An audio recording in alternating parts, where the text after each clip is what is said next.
Welcome to 108 news Telugu బులెటిన్ల ముందుగా headlines.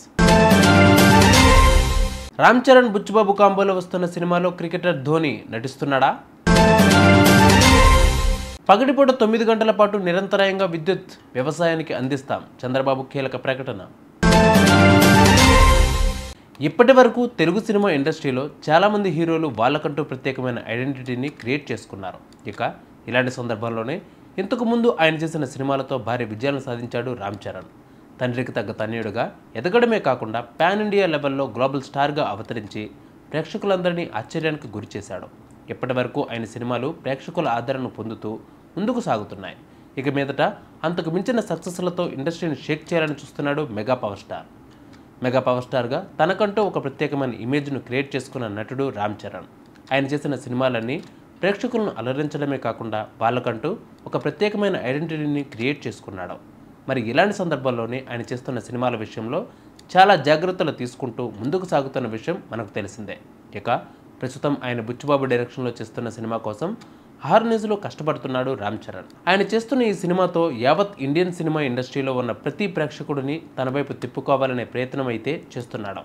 ఇక ఏది ఏమైనా కూడా తనదైన రీతిలో సత్తా చాటుకుంటున్న రామ్ చరణ్ ఈ సినిమాతో మరోసారి పెను ప్రపంచాన్ని సృష్టించాలని చూస్తున్నాడు. అయితే ఈ సినిమా క్రికెట్ నేపథ్యంలో తెరకెక్కుతోంది. రామ్ చరణ్ ఇప్పటి వరకు ఇలాంటి నేపథ్యంలో సినిమాలైతే చేయలేదు కాబట్టి తనకి ఇది చాలా ప్రత్యేకంగా నిలవబోతున్నట్లుగా కూడా తెలుస్తోంది. ఇక ఈ సినిమాలో రామ్ చరణ్కి ఉన్న సన్నివేశంలో క్రికెట్ కోచింగ్ ఇవ్వడానికి మహేంద్ర సింగ్ ధోని కూడా కనిపించబోతున్నాడనే వార్తలైతే వినిపిస్తున్నాయి. ఈ వార్తల్లో ఎంతవరకు నిజం ఉంది అనేది తెలియదు కానీ ప్రస్తుతం సోషల్ మీడియాలో ఈ వార్తలైతే వైరల్ అవుతున్నాయి. మరి ఏది ఏమైనా కూడా ధోని కనుక ఈ సినిమాలో నటించినట్లయితే సినిమా మీద భారీ అంచనాలు పెరగడమే కాకుండా ఇండియా వైడ్గా ఈ సినిమాకి భారీ బజ్ అయితే క్రియేట్ అవుతుంది. మరి ఇలాంటి సందర్భంలోనే ధోని సైతం ఈ సినిమా కథను విన్న తర్వాత ఆయన కూడా ఈ సినిమా చేయడానికి ముందుకు వచ్చినట్లుగా తెలుస్తోంది. మరి ఏది ఏమైనా కూడా ఈ సినిమా యావత్ ఇండియన్ సినిమా ఇండస్ట్రీలో ఉన్న ప్రేక్షకులందరినీ మెప్పిస్తుందా లేదా అనేది తెలియాలంటే మాత్రం మరికొద్ది రోజులు వెయిట్ చేయాల్సిందే. ఇక ఈ సినిమా తర్వాత రామ్ చరణ్ సుకుమార్ దర్శకత్వంలో ఒక సినిమా చేయడానికి గ్రీన్ సిగ్నల్ అయితే ఇచ్చాడు. ఇక ఈ సినిమాతో పాటు సందీప్ రెడ్డి వంగ డైరెక్షన్లో కూడా ఒక సినిమా చేయడానికి ఆసక్తి చూపిస్తున్నాడు రామ్ చరణ్. రామ్ చరణ్ ఇక మీదట వచ్చే వరుస సినిమాలతో భారీ విజయాలను సాధించడమే లక్ష్యంగా పెట్టుకుని ముందుకు సాగుతున్నట్లుగా తెలుస్తోంది. ప్రపంచవ్యాప్తంగా ఎక్కడైనా విద్యుత్ వినియోగం ఆధారంగానే ప్రజల అభివృద్ధిని లెక్కిస్తారని ముఖ్యమంత్రి చంద్రబాబు నాయుడు అన్నారు.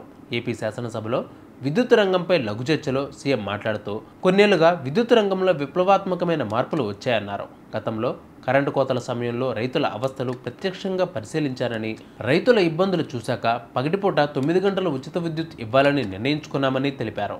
విద్యుత్ సంస్కరణలు అమలు చేసేందుకు ప్రయత్నిస్తే ప్రపంచ బ్యాంక్ జీతగాడని అవహేళన చేశారన్నారు.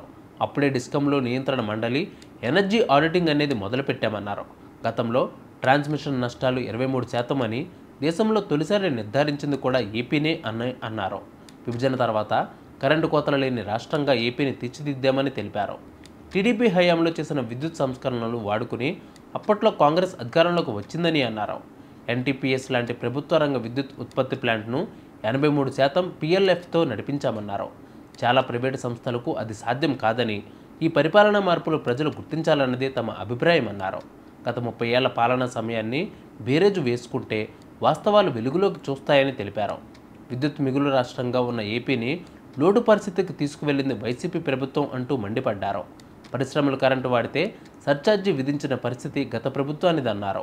22.5 మిలియన్ యూనిట్ల విద్యుత్ కొరత రాష్ట్ర విభజన సమయంలో ఉంది అని చెప్పారు. నాకు ఇప్పుడు కూడా నా కళ్ళల్లో జ్ఞాపకం ఉంటుంది. 2011-12 ప్రాంతంలో నేను పాదయాత్ర చేశాను. నడుచుకుంటూ పోతుంటే రాత్రి 12 గంటలు 1 గంటకు ఆ ప్రాంతంలో నిజామాబాద్లో ఒక ఊర్లోకి వెళ్ళాను. దారిలో పోతా ఉంటే రోడ్డు మీద కూర్చొని చలిమంట వేసుకుంటున్నారు. జనవరి ఫిబ్రవరికి అంతా మీకు ఐడియా ఉంటుంది.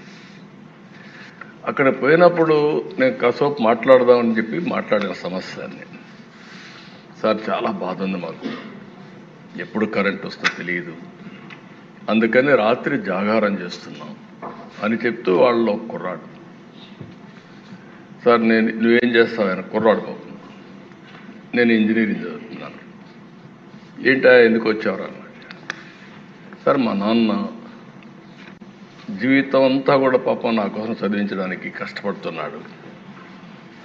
ఎవ్రీడే వచ్చి ఇక్కడ ఉండేవాడు మిషన్ వేయడానికి. నేను హాలిడేస్లో వచ్చాను. కనీసం మా నాన్నకు ఒక 2 రోజులు రెస్ట్ ఇవ్వాలని నేను ఇక్కడికి వచ్చానని చెప్పి.